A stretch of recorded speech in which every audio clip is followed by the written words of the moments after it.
లోక్సభ ఎన్నికల ముందు బీఆర్ఎస్ కు భారీ షాక్ తగిలింది. ఇప్పటికే అసెంబ్లీ ఎన్నికల్లో ఓటమితో డీలా పడిన గులాబీ పార్టీకి మాజీ MLA Tatikonda Rajaiah good bye చెప్పారు. వరంగల్ పార్లమెంట్ సీటు ఆశించిన రాజయ్యకు పార్టీ అధిష్టానం నుంచి ఎలాంటి స్పందన లేకపోవడంతో బీఆర్ఎస్ కు రాజీనామా చేశారు.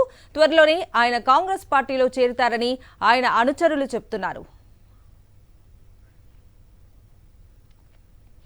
తనకంటూ పార్టీలో ఎలాంటి గుర్తింపు ఆదరణ లేదని, బీఆర్ఎస్ విధి విధానాలు అప్రజాస్వామికంగా ఉన్నాయంటున్న తాటికొండ రాజయ్యతో మా ప్రతినిధి శ్రీధర్ ఫేస్ టు ఫేస్.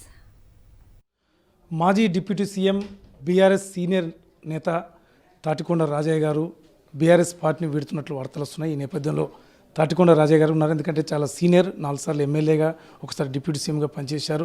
తొలి రాష్ట్రానికి ఏదైతే తెలంగాణ రాష్ట్రానికి తొలి డిప్యూటీ సీఎంగా పనిచేసిన రాజయ్య అసలు మనసులో ఏముంది తెలుసుకునే ప్రయత్నం చెప్పండి సార్. ఈ వార్తలపై మీరు ఏమంటారు? ఇది జగమెరిగిన సత్యం.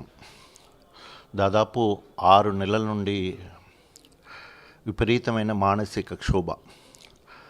నా 40 సంవత్సరాల ప్రజా జీవితంలో ఎన్నడూ కూడా ఇలాంటి క్షోభను అనుభవించలేదు.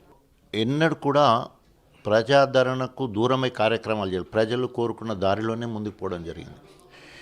ఈ 6 నెలల నుండి జరిగిన పరిణామాలు చూస్తే ఎక్కడ కూడా ప్రజాదరణ అందడం లేదు.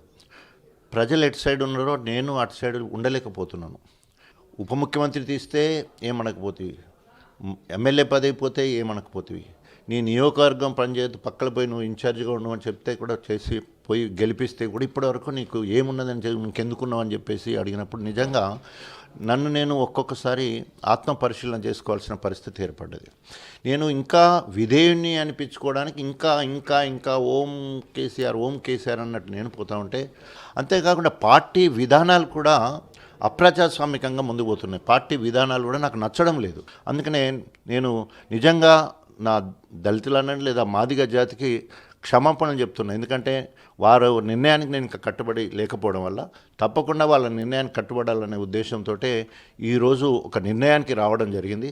తప్పకుండా నా కార్యకర్తల మనోభావాలకు అనుగుణంగా లేదా బహుజనులకు అనుగుణంగా నా జాతి మాదిగ బిడ్డల వారి ఆలోచనకు అనుగుణంగా మాదిగ అస్తిత్వాన్ని కాపాడడానికి ఆత్మగౌరవం కోసము నేను ముందు వరుసలో ఉండి పోరాటం చేయాలి. వాళ్ళ ఆలోచనకు అనుగుణంగా ముందుకు పోవాలనే ఆలోచన రావలేదు. దాంట్లో భాగంగానే బీఆర్ఎస్ని వదిలిపెట్టాలని ఒక నిర్ణయం తీసుకోవడం. ఇది మొత్తానికి రాజయ్య చెప్తున్నారు. ఎవరైతే నియోజకవర్గ ప్రజలంతా ఒకవైపు ఉన్నారు కాబట్టి నేను వాళ్ళ వైపే నడవాలనే నిర్ణయం తీసుకున్నాను. ఎందుకంటే పూర్తి స్థాయిలో ఏదైతే బీఆర్ఎస్ అధినాయకత్వం నుంచి ఎటువంటి ఆధారం లేదు, ప్రజలకు న్యాయం చేయలేకపోతున్నాను, బహుజనులకు న్యాయం చేయలేకపోతున్నాను కాబట్టి ఒక నిర్ణయం తీసుకొని ఏదైనా ఒక పార్టీలో చేరి తప్పనిసరి ప్రజల పక్షాన్ని నిలబడతానని తాటికొండ రాజయ్య చెప్తున్నారు. వీడియో అమర్తో శ్రీధర్ రెడ్డి, సాక్షి టీవీ, హన్మకొండ.